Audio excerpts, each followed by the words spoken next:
खबर आपको दें कि IMF को रवा माली साल का मुकर्रर तरसीलात ज़र हदफ हासिल ना होने का खदशा है। रवा माली साल के लिए तरसीलात ज़र का तखमीना 29 अरब 47 करोड़ डॉलर है। मज़ीद जानते हैं डॉन न्यूज़ के नुमाइंदे ताहिर शरानी से। ताहिर, अपडेट कीजिएगा इस मामले पर।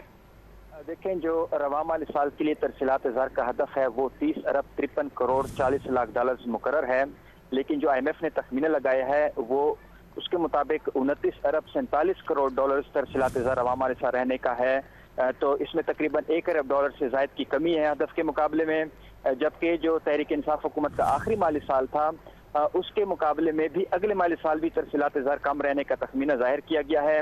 IMF के मुताबिक अगले माली साल के लिए तरसीलात ज़र का जो तखमीना है वो 31 अरब 17 करोड़ डॉलर लगाया गया है, जबकि तहरीक इंसाफ हुकूमत के आखिरी माली साल 2021-22 में तरसीलात ज़र मुल्क की तारीख की बुलंद तरीन सतह 31 अरब 28 करोड़ डॉलर तक पहुंच चुकी थी। इत्तेहादी हुकूमत जब आई उसके बाद एक माली साल में तरसीलात ज़र में तकरीबन 4 अरब डॉलर की कमी हुई और माली साल 2022-23 में तरसीलात ज़र 27 अरब 35 करोड़ डॉलर पर आ गई थी।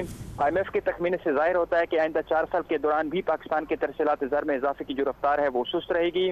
IMF ने तखमीना लगाया है कि अगले 4 साल में पाकिस्तान की तरसीलात ज़र में तकरीबन 7 अरब डॉलर का इजाफा होगा, यानी माली साल 2027-28 तक पाकिस्तान की तरसीलात ज़र रवा माली साल 2023-24 के 29 अरब 47 डॉलर के मुकाबले में बढ़कर 36 अरब 23 करोड़ डॉलर हो जाएंगी, यानी औसतन सालाना तरसीलात ज़र में 2 अरब डॉलर से भी कम इजाफा होगा, जबकि तहरीक इंसाफ हुकूमत के 4 माली साल के दौरान तरसीलात ज़र में 9.5 अरब डॉलर से भी ज़ायद का इजाफा हुआ था।